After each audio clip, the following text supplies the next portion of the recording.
Hi guys, what's going on? And welcome back to another episode of Conqueror's Blade. So, just for something a little bit different today, I thought we might head out into the open world, take some cavalry with us, and go and see if we can hunt anyone down to rob things from them. Because why not? A little bit of banditry never hurt anyone. Obviously, since we're going to need speed, I'm just going to be taking my cavalry units. So we'll take both of them. I'm probably going to be using my courtiers mostly, but the iron caps, because they don't have a charge ability, kind of limits them a little bit. But still, kind of an interesting unit. So we're just going to have a wander around the open world, head out the safe zone, see if we can find any juicy looking wagons which may have some good stuff to nick, and see what we can do. So I shall see you all when we catch up with someone. So I've seen my possible target, and I'm just trying to close in and going to go in for the attack. Let's get this battle started. See how this goes. Oop. Slightly erroring out. There we go. We've got the battle started. Obviously, pretty dangerous. We're in kind of enemy territory at the moment, and anyone can join into these fights. Because obviously they're just a fight in the open world. Anyone can join, so we could end up getting a lot of support, in which case I'm going to be greatly outnumbered because I'm just out here solo. So, yeah, you'd have to be pretty careful doing these. Although you haven't got that much to lose, the biggest loss is your resupply costs when your units get killed. So we'll see kind of what he's got with him unit-wise. If he's got something to counter my cavalry, then I'm going to be in trouble. So if he's kind of got pikes and or fire archers are the other main counter because they can stop a charge, then we are going to be in trouble because we're going to be having a bit of a hard time to deal with that. But let's see what he comes with, and see kind of what we come up against and see if we can secure a kill. Looks like he was at the farm, so there may be a little bit of food for us to loot at the end. Not really worth taking, but a little bit of something. You never quite know what people are going to be carrying in their wagons, so would be an interesting fight. I think he was level 70 or 80 or something like that. So relatively balanced in terms of the actual heroes fighting. So let's just see, really. Looks like he's brought... Oh, a shield wall. That works for me. Straight through. Goodbye, shield wall.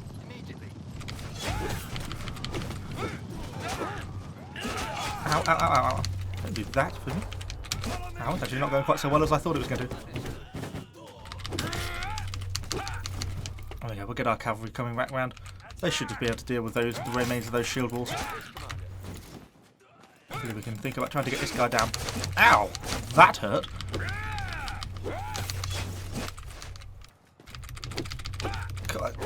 Can't CC. He's going to go down. He's going down. We've got our cavalry on him. Come back here, swine. There we go. Got him. Nice. Okay, that wasn't too bad a fight. Let's go and get onto that resupply point and see if he had anything useful. That's why cavalry is so great in this situation. Like that spear wall didn't really stand much of a chance. I was pretty pleased when I saw that he brought that out, because spear walls, the sort of spear militia, which was what he was bringing, doesn't stop a cavalry charge. Only pikes or fire archers or something like that along those lines are going to cut it. So of course there's no way for him to realistically be able to stop us. So of course he just gets overrun pretty quickly. And then even though he was doing quite a good fight as his hero, he's actually playing quite a lot better than I was really there in the hero fighting. I did pretty poorly there. But you know, I've still got 16 units of cavalry running around, which are just running into him and stabbing him in the back, etc. So didn't really stand much of a chance. So long as no one else joins in very quickly and starts to stop me, we should get this capture, and then we'll see if there's any loot afterwards. Hopefully maybe he had something in his wagon. Of course we don't know. I don't know how long he'd been out in the open world farming. He did have a wagon with him, so he suggested got some equipment with him. We'll just have to see if we get any drops or not. Sometimes you do, sometimes you don't. And yeah, depending on what he was carrying, if there's anything valuable that was actually worthwhile doing this looting. If nothing else, it helped me complete my my weekly quest, so it's worth doing it for that, really. Woo! 156 food. Wow. Well, that was not really worth it, was it? Such a small amount. That's about probably what, like 4 seconds of open world movement or something. Yes, that wasn't really worthwhile, particularly with the length of loading screens. But they seem to have improved a bit more recently. Let's just make sure there's no extra loot on the map, which there isn't. Okay, cool. Let's go find someone else to go and kill, and hopefully someone who's got a little bit more value next time. We'll see you on the next fight. I actually didn't notice him at first, I'm a little bit further out, but I just seen this guy over here, over at the tannery, collecting some resources. Thinking about moving in and having a look if he's a viable target. Actually, probably a little bit too much. Might be too far in the building for me to reasonably attack him. He is. Quite a cunning little move, that. If you set yourself so your main character is actually inside the building, you can't actually click on him. Not very easily, anyway. Let's just keep out the way. He's going to move on eventually. He's obviously collecting quite a bit of resources. We don't know what level he is because we can't select him. Let's keep out the way of the rebels in the meantime. Okay, he's moving on. I'm going to move in for my opportunity. 41. So it should be a relatively easy kill. A little bit mean, really, doesn't it? Let's see what we can do. It depends if anyone else is basically going to come in and get involved in the fight. So we'll start the fight, see how this goes. He may have some hide which is worth nicking, which could be kind of interesting. So let's just kind of see how this goes. I actually completed my weekly mission on the last battle, so this one really is just for the video. I don't normally actually do much banditry stuff. I don't find it all that fun, and I feel a bit mean. Like I'm just attacking like a level 40 guy. I'm like a level 115 or something like that. So it feels a little bit mean, if I'm honest.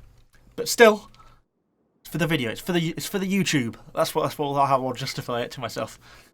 So wait for this to load in. Hopefully no one else gets involved in the fight because I want to win. And if anyone half decent turns up, they'll be able to beat me. We're going to go for the cavalry again. Don't know what he's going to be bringing out. Oh, he's also a longsword. Hopefully he's not got any pikes or fire archers. Hopefully it's just something like a spear militia or sword militia or something. We should be able to deal with it quite easily. I do see some long sticks, so it looks distinctly pike-ish. Ooh, this is going to be always... Ooh, sneaky bastard. Okay, so what we're going to do is set my cavalry up here on the edge. I'm going to go in myself. And I'm going to go and do this. And then try and run my cavalry through them. Drag these guys over. Yeah, that's how we do it. Okay, now let's try and go for this guy. He got a bit caught on his horse there, which is a bit unfortunate. I feel so bad. That's so cruel. If you ever watch this video, whoever that was I just killed, Big Odinette, I'm so sorry for that. That was a bit mean.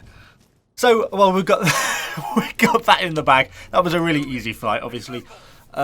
He did have pikes, but the problem with that is, obviously, I know that I don't want to be charging it into the front of braced pikes. So, obviously, I dismounted and I used my ultimate as the longsword, this clash of shields, to charge through the pikes. Caused quite a bit of damage, but it also meant they broke their brace formation and kind of came in and to circle me. And then I could bring my cavalry in because they were no longer sort of braced to receive the cavalry. Of course, what remained of the pike militia then just got flattened by my cavalry. Oh, look, a friendly person turned up. Oh, someone joined my side. So, yes, that's kind of how that works. So it's kind of easier for me to overwhelm. Obviously, he then tried to get on his horse, but I managed to actually kind of block him a little bit with my hero. But even if he hadn't, you know, I've got 17 units of cavalry then to chase after him, so we'd never really be able to escape. And then, obviously, we're just going to cap out the point and see if we get anything. Let's see if we get any loot. Doesn't look like we did. Didn't look like we got a lot, so we obviously hadn't got a lot in his wagon, or we just got a bit lucky and unlucky on the loot drops there, perhaps. We'll see if there's anything out when we load onto the world. Sometimes it puts a resource pile out. But it doesn't look like we actually managed to get anything from this one. I'll just wait for us to load back in. Entering House Quinn's territory. Loading. No, we didn't. Didn't look like we got any good loot from that one. But it was a good fun little fight nonetheless. Yeah, and that pretty much sums up how what the open world banditry sort of system is like. You can on occasion get some really nice stuff. But by and large, it's not really worth the effort. You'd be better off just playing siege battles. And if you're just going to attack low-level people, it kind of feels a little bit mean, doesn't it? I still feel guilty about that now. But, yeah, the only time I find it was to be profitable, the only one I've ever done that was well, was outside some of the independent towns where someone had just brought a massive handful of the really rare unit kits, like the Terrico arquebusiers, and by being able to kill them and getting access to those kits, which are, you know, like 4,000 silver each, that kind of can be worthwhile. You have to be a little bit careful carrying that sort of material around. But by and large, you know, a wagon full of leather, you know, it's really not worth that much anyway. So it's barely really worth the effort stealing it. But anyway, that's all I've got for you today. Hopefully you've enjoyed this video. Hopefully it's been vaguely entertaining. If it has, let me know what you think in the comments down below. You can feel free to mock my battling skills, particularly on that first battle. It was pretty poor. And I shall see you guys all on the next video.